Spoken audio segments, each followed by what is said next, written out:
ఈ ఆన్‌లైన్‌లో ఆర్డర్ పెట్టానండి గ్రో బ్యాగ్స్. ఆల్రెడీ ప్రీవియస్‌లో గూడా గ్రో బ్యాగ్స్ తెప్పించాను గదా! ఇప్పుడు మళ్ళీ నీడ్ ఉన్నాయని జెప్పేసి తెప్పించాను కొన్నైతే. ఇగోండి ఇలా అయితే 10 బ్యాగ్స్ వచ్చినియి. 10 బ్యాగ్స్ వచ్చేసి రూ. 620 అయితే పడినియనమాట. నా దగ్గర గ్రో బ్యాగ్స్ ఆల్రెడీ చాలా ఉన్నాయి గదా! ఇయి బావున్నాయి అనిపిచ్చి మళ్ళీ తెప్పించుకున్నాను. ఇదిగోండి ఇలా అయితే అన్ని బ్యాగులు పైకి తెచ్చేసి అంతా రెడీ చేసేసుకున్నాననమాట. ఇంకా సంచుల్లోకి ఎత్తేసుకోవడమే మట్టంతా. ఇలా అయితే ఆకులు వేసేసాను. ఆకులు వేసిన తర్వాత అయితే మట్టితో నింపేయాలి. ఇదే ఇలా నింపేసిన తర్వాత అయితే ఇలాగ బ్యాగులన్నీ రెడీ అయిపోయినాయి. ఇంకా అయితే మట్టి ఉంది. నాకైతే ఈ సంవత్సరానికి మాక్సిమం మట్టి సరిపోతది. ఇదిగో డ్రమ్ములో ఉంది. సిమెంట్ సంచుల్లోది కూడా మట్టే. ఇదంతా అయితే మాక్సిమం ఈ ఇయర్‌కి సరిపోతది. లేదు నేను ఇంకా ఏదన్నా గ్రో బ్యాగ్స్ పెంచుకోవాలి అంటే కావాల్సొస్తదనమాట. వీడు అల్లరి చేస్తా ఉన్నాడు. ఇదిగోండి ఇక్కడ బ్యాగులన్నీ పెట్టేసాను చూసారా? నీట్‌గా కనిపిస్తుంది కదా! వీడి అల్లరి అంతా ఇంతా కాదండి. ఇదైతే మల్లి కొమ్మ, మల్లి మొక్క తీసేసి మొత్తం మట్టంతా తీసేయాలండి. నేనైతే ఇలా ఈ విధానంలో చేసుకుంటాను. మీకు ఎలా అనుకుంటే అలా చేసుకోండి.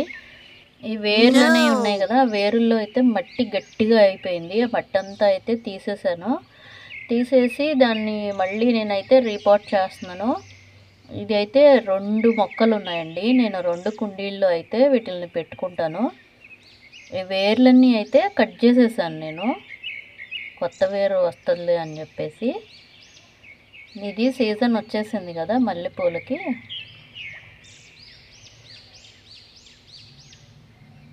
ఇదిగోండి ఇక్కడైతే ఇలాగా గట్టిగా నొక్కి పెట్టండి. మట్టి నొక్కి పెట్టడం వల్ల ఏమవుతుందంటే మొక్క తొందరగా పెరుగుతుంది. కొత్త వేరు పోసుకుని పెరుగుతుంది. మనం నొక్కితే ఏదన్నా అయిపోతుందేమో అని అనుకుంటాం కదా, కాదు, అవ్వదు.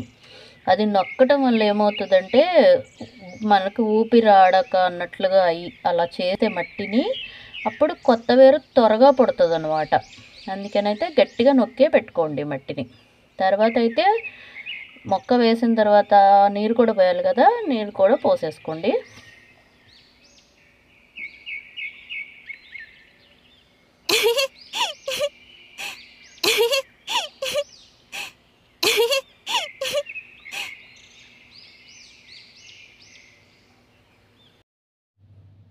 మట్టి నింపాం కదా, మట్టి నింపినవన్నీ ఇవ్వండి ఇక్కడైతే పెట్టుకున్నాను.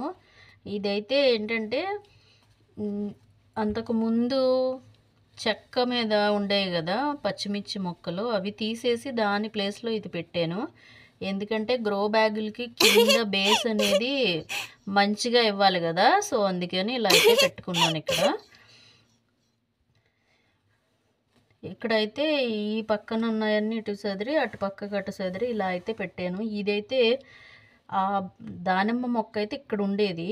ఈ రో అంతా ఇలా పెట్టాను కొత్తగా. అంటే గ్రో బ్యాగ్స్ వచ్చినాయి కదా, కొన్ని పాట్స్ నింపలేదు కదా, అవన్నీ నింపేసరికి కొంచెం మొక్కలో పాట్స్ అనేది ఎక్కువైనాయి అన్నమాట.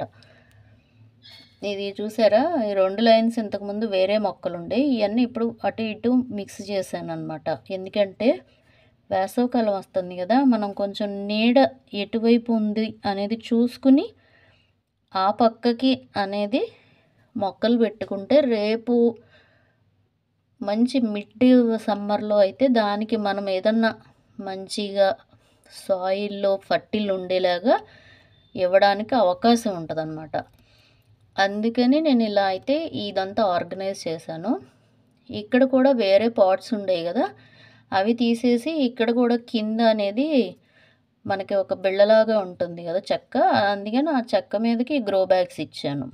గ్రో బ్యాగ్స్కి దాన్ని కూర్చోబెట్టడానికి కరెక్ట్గా అనేది మనం స్టాండ్ ఇవ్వాలి.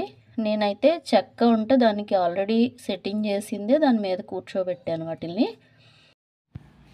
ఇవ్వండి ఇక్కడైతే టమాటోస్ హార్వెస్ట్ చేస్తున్నాము. ఇది కోసేది మా వారు అనమాట. హార్వెస్ట్ అనేది మంచిగా చూపించాలి అని ఇలా అయితే తీసాను. అయితే మనం ఆర్గానిక్గా పెంచుకోవడం ఆరోగ్యం అయితేనండి, ఇవి అయితే మంచి రంగు ఉన్నాయన్నమాట. అసలు మనం ఏదన్నా కుక్ చేసాం, వంట చేసాము, దాంట్లో టమాటా వేసాము అంటే ఇలా వేసి అలా తీస్తే అయిపోతుంది. ఇదిగోండి ఇక్కడ కాలీఫ్లవర్ కూడా తీసేసుకుంటున్నాం. ఇదండి ఇవాల్టి వీడియో అయితే. మళ్ళీ ఇంకో వీడియోతో వచ్చే వీడియోలో కలుద్దాం. Bye bye.